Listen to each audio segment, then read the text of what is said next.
Hey, welcome back to Wise Guys Barbecue Podcast. I'm Charlie, and I got my strong side over there, Vin Picaro. Welcome back, everybody. Our guest today, we're so happy to see Rich Yang, the BBQ Ninja, has joined us and is going to talk about what's going on in his life and this upcoming season, man. Rich, we are glad to have you, brother. It's good to see you guys again. for having me back. I'm so excited that it's like actually almost barbecue season. Right. Everybody's itching. Everybody's like out there. The barbecue classes are starting. Hopefully this will drop right before the class, but Nebs is having their judging and cooking class. Mm-hmm. So hopefully they do well this weekend. That should be a great event. Event. Just no rain. Right? No rain. Praying for no rain. Yeah, pray for no rain. And that should be fun. It's great. I tell everybody, hey, I'll say it again.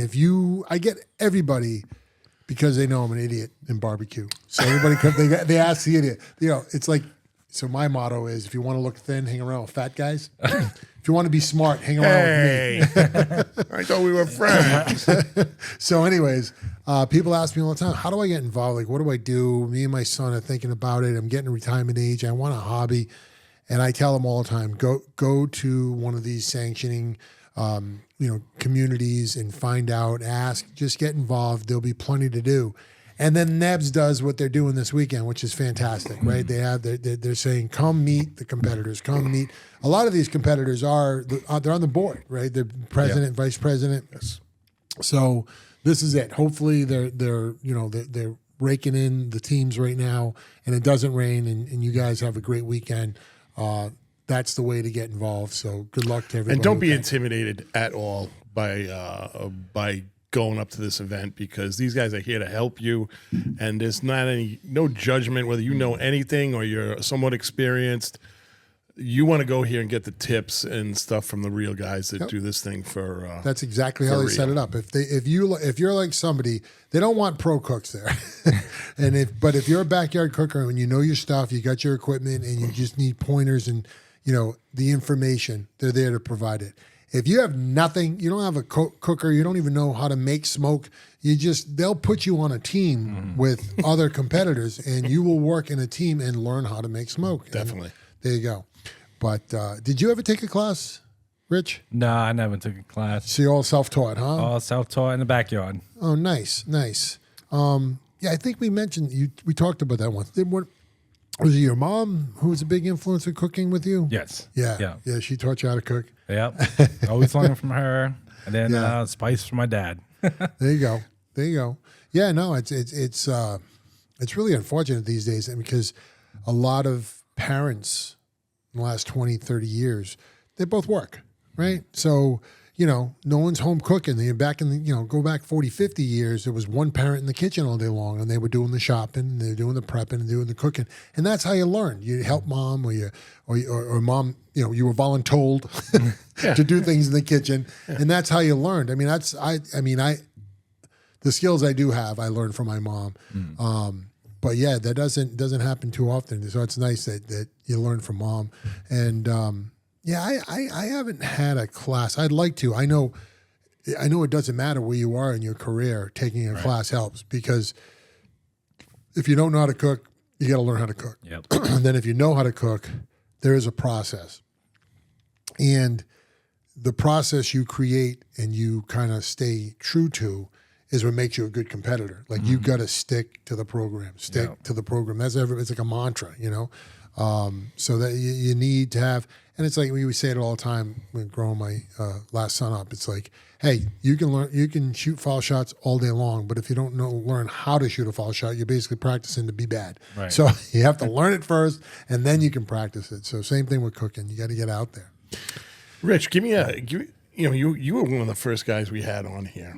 And we talked a lot about what your style is. Give us a rough refresh on, what your cooking style is and what you're shooting for, because it's fantastic. Let's face it. Thank you. Yeah. For you guys that don't know, Rich always spoils us and brings over these barbecue goodies, as he likes to call them. Yep. And we had some burnt ends, we had some monk balls, and we had some smoked chorizo. Fantastic. So anyways, go ahead. Give us a little breakdown about your style or your flavor profile or what you like to do in a cook. as I start off, I always like to keep some originality from Texas. Still that salt and pepper. Yep. Garlic powder, and then I always try to like twist things. Put my little twang to it. Yep. Try to change it up, be different. And then, going out there and seeing like other rubs that are in stores or what's online, Right. You kind of compare. But I mean, I like a little bit of kick with a little bit savory to it. Still, you still get the hint of black pepper, but your kick is cool because it's like a late kick. Yeah. It's not all up in front of your mouth. Right? Yeah, like I'm feeling it now. Yeah, like we ate like a half hour ago, and I'm like getting that kick, Yeah, like, and and it's nice. I like it. No, that you can really appreciate that because that's like, the everlasting gobstopper, right? It just keeps The gift that keeps on giving. No, that's cool. And so like when you make those recipes, like, is it? And I watched a competitor cook not too long ago on ribs, and I watched them and I try to see how they, right? Because some of the stuff they're using, they're just sponsored bottles, right? They're not secret, they're not secret magic. There were a couple secrets, but not a lot of them. And it's just, like I said, the program of how they use it that makes it unique for their flavor and ends up being their flavor. But so you always wanted to have a little savory and then a little kick at the end. Yep, a little savory, not too sweet, just the right amount of sweetness, but just that, like you guys said, that little heat towards the end. Yep. Now, you making that flavor profile at the beginning of every cook, or do you like bottle like that in quarts somewhere? Yeah, I usually make like a small sample just to like try it out first. Yep. And then if I know that I like it and like I want to make a bigger bottle, then I'll start to Gotcha. bottle it in a bigger bottle for next time. Yep. Yep. So you got your base ingredients, like you were saying, the salt and the pepper and the garlic, and then you come up with your stuff that's gonna differentiate your cooking from some of the other guys that you might be cooking against. Yep. Awesome. Yeah. No, if you remember Bill from Good Smoking strategy. Hogs, he was, he uses all his own bottled rubs, right? And like, why wouldn't he? He created them. They win contests for him. He uses them, and I was like, wow. So you're telling me that if I buy your ingredients bottles and I pay attention to a good programmed cook, I can beat you in a competition? He's like, absolutely. That's what it's all about. So it's kind of cool. Some people have their little secrets. There was a finishing powder that Rico was putting on his ribs, and he's like, nah. You're not getting. You're not getting that one. You're not getting that one. This is not for you. Not for your you gotta audience. separate yourself somehow. Somewhere along the line. That's great. That's great. So your wife, is she a team partner too in this? Does she help you with your cooks? Oh yeah. What's she responsible for? She's definitely always on me about the turn-in times. Yeah. Sometimes I have to tell her, don't rush me. I'm trying to do something. I don't want to like miss anything, but she's always on top of me on like the time. Yeah. Getting my boxes ready for turning, making sure I have everything on point when it's that time to go. So when you do a KCB or a NEBS, they're every half hour, right? The turn-ins are usually every half hour, which is different from CBA. We learned. Correct. There's a little more time. Yeah. A little more They time give you with the that CBA. hour. Yeah. So they give you a little bit more time, so it makes it a little more relaxing.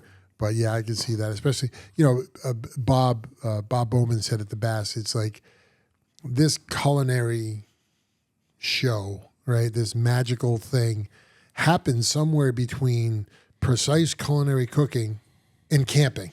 Yeah. Just standing out in the elements, right? On grass. Last year, States was pouring rain. Oh, yeah. That was so bad. It's like, are we camping or are we cooking? What are we doing? And then the cooking's like, it's not, baked beans in a pan. Yep. It's amazing the process that goes on and the amount of, you can really appreciate how many smokers are going on over there because what's cooking, what's, finishing, what's warming. It's maddening. I could never, Chip says a lot of times, oh yeah, you should get your brisket out there and go compete. No, never, not doing it. No way. This brisket is great. Oh, I gotta try it. I'll get you some. I'll definitely share, but I'm not competing. He's being modest again. So plus, I like to break him off on him. So that's it. So, Rich, let's. How's the family going? Like, what's going on in your family since the last time we talked to you? They're doing good. My son's getting really big. How old is he now? He's going to be 2 in May. Oh, wow. Time flies, for sure. Yeah, I get you out of like carrying them around everywhere, but now you got to like baby proof every room you go into. Everything. You know. Toddlers. Yep.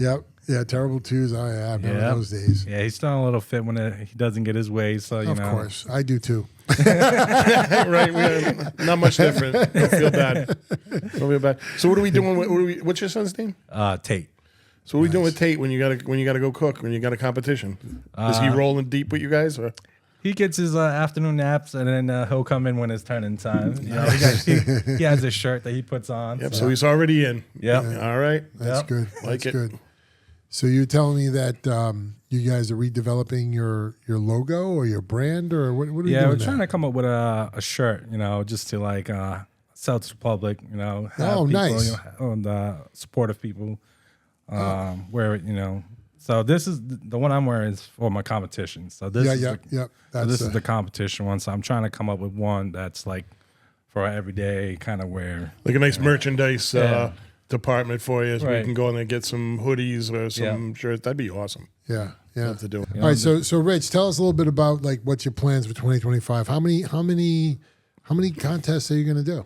I'm going to try to at least do anywhere between 4 to 5 this year. Yep. You know, try to probably go to some different ones that I haven't been to last year. So you have some in mind? Like, what do you think? Yes, I believe there was Blue Elk in Connecticut. Okay. I think that was one of the ones last year that I wanted to go to, but I couldn't make it. So that's one of the ones I definitely want to do this year. Everything local, like New England? You want any further out? I do want to do the veteran Rentham one towards the end of the year. You know, I saw pictures from last year, and I was like, man, those trophies look very nice. Is that the one we went to? It was raining that day too. Did we go to Rentham? We went to Rentham. Yes, we did. Massa May. Yeah. Yep. We definitely did. That was our first one. That was a double, and it was raining that day too. And that was there was still fuzz on our peaches that day. We had no clue. Any idea. Hey, you guys cook meat? Like, what do you? Yeah, we thought everybody was going to just like run us out of town on a rail. We didn't think they were even going to talk. No, to Kathy us. Trainer. Talked to us. Kathy Trainer was really nice with that. She networked us through the competitors. So every time we walked up, we had our silly little hat on too. But she was like, "Oh yeah, sure." And they sat down, they talked, and we met some really great people. That we then, little did we know we'd see them again and again and again, which makes it more fun. Yeah. But it was great. It's infectious. You know, you just you almost want to somehow get involved with what's going on. Like, you don't want to cook, and you don't want to. There was one guy. He was really nice. He was doing his ribs, and I was like, so Sue was trying to pull me away. Like, oh, come on, this is up at Cora. And I was like, I'm just super interested. He's like, no, stay, watch. And he was like, so him and his wife were going back and forth, and they're watching the clock, and he was. Taking his wrap off, and he was doing his last dip, and he was going back on the smoker, and I'm sitting there, and of course I'm asking questions, right? And she was like, "Leave him alone! Come on, get out of here! He's competing." Leave him. And I'm like, "No, he said I can stay. I want to learn." But so I guess everybody's a little bit of a different cook, but in the end, everybody loves to share, so that's cool, Except that finishing powder from Rico, he wouldn't tell Rico, sketchy. That's all right. That's all good. Rich, how do you feel? I mean, obviously, you're not doing 30 cooks a year. You know, like some of these guys are just like, that's it. I mean, they're going to events every weekend. Yeah. No. So you're only doing a select few events. Yes. So how does that affect your strategy? You're not like you say, you're not cooking 5 weeks in a row. So how's that affect the way you're looking to, like, say you do really well on one, and then you're not cooking again for, you're not entering another competition for another 4 weeks. How's that affect? You just try to, I know consistency is a huge thing with you guys. Yeah. How's that affect the way you do things? I think it's just sticking to the plan, and that's why you run your pop-ups, right? Because you're basically, that's your test kitchen for your events. So if you keep your consistency up in those pop-ups, there you go. I think that would work well in that fashion. Now, you were mentioning that, like, the category of the meat that you want to be, perfect in is chicken. Yeah. Right? Why the hell did you pick chicken? Because it's one of the hardest things to do. So it is. It's a challenge to me. So I like the challenge, Like doing like ribs and like doing pork butt or the money muscle, you know, I think I had that pretty good down pack. But the chicken, man, it's just that's what gets me all the time. But you know, I won I believe it was second or third at Miller's for chicken. So that's right. You did really well with your chicken. I remember that. Yes. No, that's the highest you've done for chicken. Yeah. And like you said, chicken is so just the brand of chicken alone could put you in it or out of it, right? So it's you know, the quality of the meat, what you're doing to that prep on the skin, getting that perfect bite through skin, what you're injecting with, how you know, everything. There's everything in that cook, right? You got to smoke it out, and you're rubbing it to smoke it out, and then you're coming back to sauce it to tack it up. So there's so much to it. It is daunting, you know, compared to like if you're doing brisket, you just order one from Mr. Brisket. It comes in pre-trimmed, you know, competition trimmed already. You're basically going to run an injection like everybody else is going to do. It's a little more nuts and bolts. The ribs and the pork and the brisket, but the ribs and the chicken is where it's at. It's so hard. I was at Matt Pereira's Rhode Island States last year, where he pulled in Bill Purvis from Texas, chicken fried barbecue. Yeah, chicken fried barbecue. And you know, he's the king of chicken, and he comes in, and you know, people were like trying to step out of his way more or less, but not Bill from Smoking Hogs. He went and just said, "I'll take that trophy," you know, and that's what could happen. You know, you just never know. But chicken's not easy. Bob Bowman gave me like a private tutor on a cook on that thing. Yeah. And boy, was I mean, I was trying to think. No, it wasn't. We didn't do two cooks that day. We only did one cook. And thank God, because I think when he was done with every event in his cooking process, we started at 9. I don't think we finished till like 2:30. Wow. You know, it was prolonged because we were videotaping it. You don't spend that much time in a competition, but it took us five and a half hours to get through that video because there was just so much information that he was going through. It was great, and that'll be out soon, folks. You'll be getting a look at that. We're going to be doing a little series on. Kind of, you know, it's set up like a masterclass series. It's not paid for event or anything. It's just to give out more of that wonderful knowledge on what a competition cook goes through. And we're trying to get one for every meat. We got chicken, we got ribs done. We got to get a brisket, and we got to get a pork done. So any competitors, if you want to pass on some secrets, you're welcome to come down. We'd love to have you on the show. We'll film you out, and we'll get you on the air. But yeah, no, I think awesome. that'll be nice for. So stick with your chicken. Tell me what is so difficult about it, and what are you looking to accomplish when you're doing your chicken? Obviously, you want it to be great, but what are you looking at? What little techniques are you using to try and up your game with your chicken if it's so difficult? It's very tedious when it comes to competition chicken. You know, you gotta take off the skin, scrape off all the fat. Why are you doing that? Why are you scraping the fat? To make the skin more easy to bite through once it's cooked fully. You know, and then you got to make sure it's uniform. You know, you weigh out your chicken thighs too. You just want to make sure they're all the same size or the same weight. So every judge gets the same bite of what your product is. Right. And then when you're cooking it, everything will come out more consistent if you weigh your chicken thighs out. You know?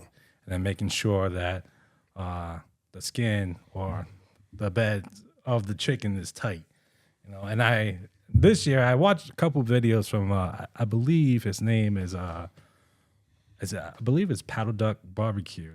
I learned a lot from his video also. Yeah, him doing the chicken trim, doing his practice run, and just reading all the information that he can provide from his feedbacks of doing it.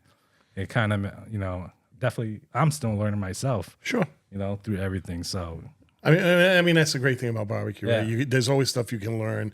There's always adjustments you can make to get your best product out. So when you hit it at Miller's, did you have an idea you had whacked it? I changed the rub at Miller's. You did, So last year for the CBA, the first state competition, I think that rub it was too much, and I I don't know if I overcooked it because it was kind of cakey at the top. Yeah. I might have just put too much rub on it. So I kind of learned from that, and I could send you guys pictures from the CBA to the last competition I did in Coventry. The difference is like night and day, you know. And I still think it could be better than what I put out last year. Yeah, you know, awesome. So that's what you're doing in your off season. Yeah, experimenting, getting better. Yeah, that's amazing. It's fascinating. And messing with injections too, because I haven't really inject ribs or anything like that. Really? Yeah. Every competition that I did so far in the past, no injection. Wow. Yeah. My first injection was just a brisket at the CBA contest because I was like, yeah, I'm gonna cook this hot and fast, so I'm gonna have to inject it. You know? So it doesn't dry out. Right. Yeah. So that I'm playing around with this year to see if there's gonna be any difference. But my wife was like, no, don't do it. If it's not broken, don't fix it. But I was like, I like to experiment. What do you think the field is with that? You think it's 50-50 people who inject and don't inject, or you think you're one of the minorities? I think it's how they feel that day, or depend on the competition. Yeah. You know. But like I said, I haven't injected in the past any of my ribs or pork butt or anything like that. Just that brisket at the CBA contest. That was my first injection. How'd you think it came out? It actually came out pretty good. I forgot who was the barbecue team right next to me, but he came over. He gave me a little piece of his Wagyu brisket. And then I was like, oh, like, here's mine. So then he was like, what grade is that? I was like, just USDA. He's like, damn. Yeah, and then he was like, damn. He's like, wow, that's actually really good. Awesome. So what are you using for injection? For like beef broth, the rub that I you make your own. In other words, you're making your own injection. Yeah, okay, making your own injection. Yep. So put a little bit of onion there, a couple other stuff. Cool, because you can buy it. I mean, you can buy it. Looks like a an IV bag, right? You know, for the injectable stuff. You can buy it already made. Yeah, I'm sure. Yeah, I'm sure. I wouldn't. I wouldn't know. I wouldn't know the difference, right? I wouldn't. I never injected, and that's the thing. Lately, I've been so. And my personal cooks, what I've been doing, I've been so rushed and doing a million things with my cooks. I've been not like I did one the day Rico was here. I had a corned beef point that I cut off my flat because we made corned beef with the flat, and I had a point. So I said, I'll throw this on the smoker. And I was going to make mac and cheese with brisket, and burnt end briskets. But I didn't sauce it all up. I just with the brisket with a point. And I put it on. My friggin' smoker went down in the middle of the night. I tried to go hot and fast to catch it up on timing, and it was god awful. God awful. And it's funny. Rico's over there looking at it. And he's poking at it, and he's pulling from it. And I'm like, "We stop it." He goes, "Well, you know what it is. You just got to taste it." And I'm like, "You don't want to taste this, believe me." And he was like, "Yeah, you're right." So. But it was cool stuff. So so we were talking about July. I'm sorry, I screwed it up. June 21st. Our little soon to be announced get together, and Rich has offered to do some of the food for that event, so that's going to be can't wait. Oh yeah, for other competitors and guests alike, this is going to be something special. You're going to get a great taste of barbecue from the BBQ Ninja, and anybody else. We're looking for maybe one other competition cook guy who's not maybe competing that weekend and wants to do either a catering gig and bring in cooked food, or if you want to do a showcase where you're cooking the food here. Love to hear from you. Love to have you. It'll be a fun day for sure. But that'd be great. I'm looking forward to that. I can't wait, actually. All right. Well, I mean, it was great talking to you, Rich. It's been a great show. We always like having you here. Obviously, the second time. So you're like our first repeat competitor. I mean, Bob's been on a few times, but but he's more a as different. a host. He's a different animal. He hosted, right? Yeah. He hosted. But we will definitely get you back on here the end of the summer or in the fall, and see how everything went with you, because I'm sure everybody would love to hear how you did this year. Well, what do we got for next week, brother? So we're moving along. We're actually going to do our first Kids Q interview. We got the Smoke Sisters. We got Starla and Sabrina from the Smoke Sisters, who are just killing it. They put together I heard a little bit. I think it was a steak contest, and they just took it apart. And so they wanted to come on. We got their dad's consent. We're going to do a virtual interview with them. Bob Bowman kind of orchestrated this for us a little bit, so he'll be sitting here co-hosting with us. So that'll be fun because, Kids Q is so interesting, and it's blowing up, nationally, of course, but it trickles into New England. But there's a lot of great teams out there, and the kids, they used to come on, right, and do the ancillaries, or they would do the desserts and stuff. But now they're cooking. Actually, it was fun. Yeah.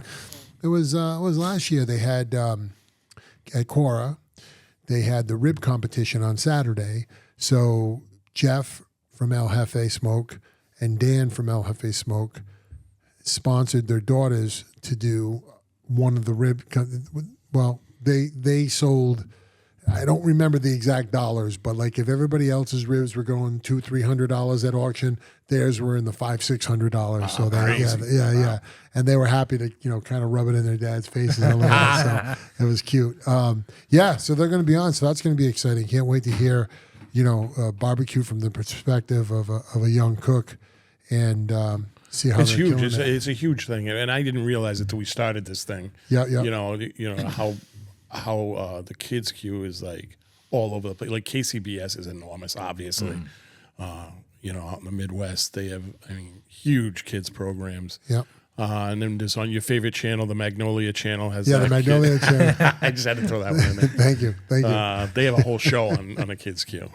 So it's gonna be great. Yeah, I love it up at Cora, right? Because they, the Shriners and what they do for kids. That's what it's all about. That whole event. So they actually have in that Saturday rib cook-off. They, the Smoke Sisters ended up doing their own thing. But if you don't do it like that, they put one kid in with a team, and that's how we met our friend there from China.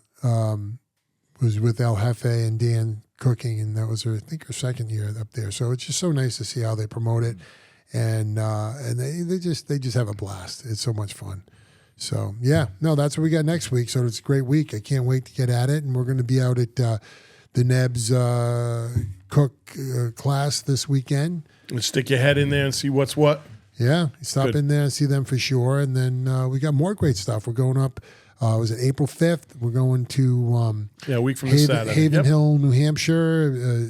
Big Dog Sauce. Dan from Big Dog Sauce is doing a ribbon cutting at his brand new store up in Haven Hill, and we're actually going to do an on-site podcast. Hopefully, get some cookers to come over. Tommy the Butcher. Tommy the Butcher is going to be on site. Yeah, mini safari. Yep, mini safari. That's right. If I have to stop at like truck stops to get you keychains or something, I'm not having it. I'm not having it. Yeah, it's going to happen. So, anyways, that's so. Rich, I'd like to thank you very much for coming down and making this show for us, and also.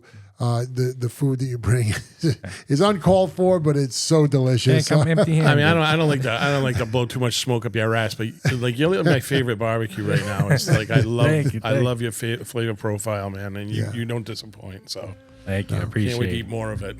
Thanks so much. Thank you guys for having me on the show. No, thank you, and folks, stay safe, have fun, go eat some barbecue, check it out.